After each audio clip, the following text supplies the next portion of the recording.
Hi there, welcome to this video where we're going to talk about visualization and why visualization is so powerful when it comes to achieving your goals. And I'm going to give you 3 things to work on to improve your technique around visualization. So visualization is an exercise that I give my clients to do in the 12-week mind and body transformation program. And in this exercise, I get them to imagine what it's like once they've achieved their goal. So I get them to actually write in the present tense. They have to write a synopsis of how they're feeling, what it looks like, what it feels like to have lost the amount of weight that they're trying to aim for. So the thing about visualization is the more emotion you can bring to it, the more effective it will be. So in the exercise that I give my clients to do, what I'm trying to do is to put them in that place, a place that hasn't happened yet, but a place where they want to be. Okay, so my clients start from a place, say, of pain, where they have very little self-confidence, they have very little self-esteem, and maybe they've been overweight for God knows how long. Maybe it's all their life, and maybe that's all that they know. So imagining them in a different place might be quite a difficult thing to do. So it's about practice. It's about getting them used to the process of thinking about another image of themselves, say, because they're used to this self-image of the overweight person. What we need to do is we need to try to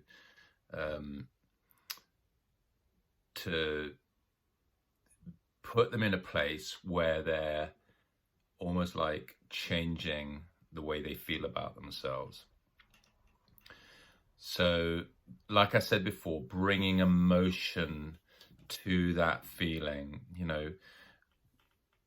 when they've lost the weight, how is that going to make them feel? How are other people going to view them differently? And just by bringing that emotion of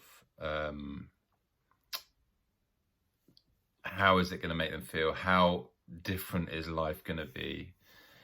Trying to create this space between where they are now and where they want to get to is a very, very powerful thing to do. It's not easy, and it does take some practice. What I'm going to do is I'm going to give you some tips to try and improve that if you find visualization a difficult thing to do. I think the first thing that I would get my clients to do is to do some meditation on this. So meditation also is not an easy thing to do. So it does take practice. And the thing about things like meditation is it's not thinking that you need to get it perfect straight away.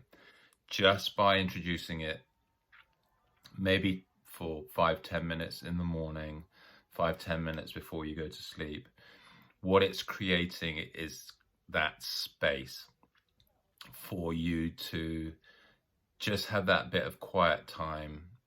And it's almost like a visual tick for self-care as well. So the more of these things you can do for yourself, if you're not used to doing them, is a little bit of a confidence boost to make sure that you are looking after yourself and ticking that self-care box.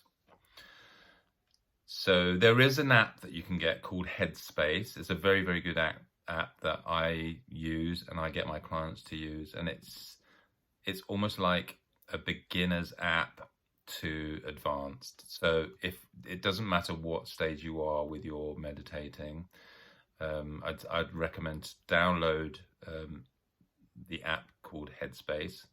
And I think the first beginners exercises are about 3 to 4 minutes long. So what I don't want is for you to get overwhelmed with any of this as well. So it sort of breaks you in gently and then builds it up. So the second thing I'd recommend you to do is something called journaling. Now, journaling, again, can be quite difficult. And all you need to do with journaling is just to try to get your feelings out on paper. Once you get your feelings out on paper, then it's easier to deal with emotion. And what I tell my clients is, when you start to journal, there might be things that come up that feel quite uncomfortable. But what we need to do is we need to lean into those feelings more rather than push those feelings away. So again, those feelings might be of lack of self-confidence, a self-image that you've been used to all your life, how people think about you, what people say about you can affect the way you feel about yourself. So if any of those things come up in your journaling, it's better to lean towards them and then start asking more questions. Why do you feel like that? So that you can get to the root cause of what's blocking you from moving forward and reaching your goals. So the other thing I would recommend for visualization is making sure you have a really, really good think about the end goal. So because you have to emotionally attach your feelings to whatever it is, it's better if your end goal is something that you really, really, really want to happen.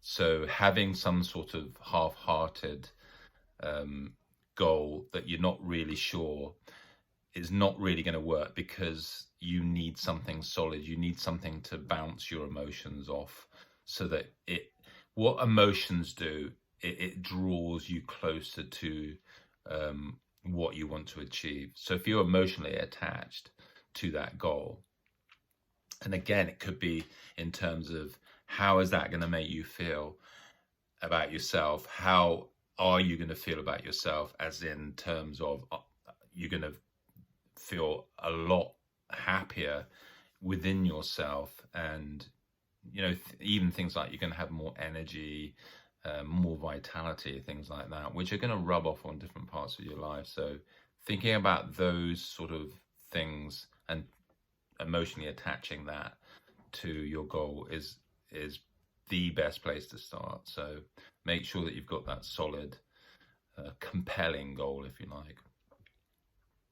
So I hope this video has helped you realize how important visualization is when it comes to achieving your goals. If you need any help with any of this, feel free to message me. You can book a free 15-minute discovery call if you want to go through any of this stuff. There's no charge for these calls at all. It's just to help you. Okay, and I'll see you on the next video.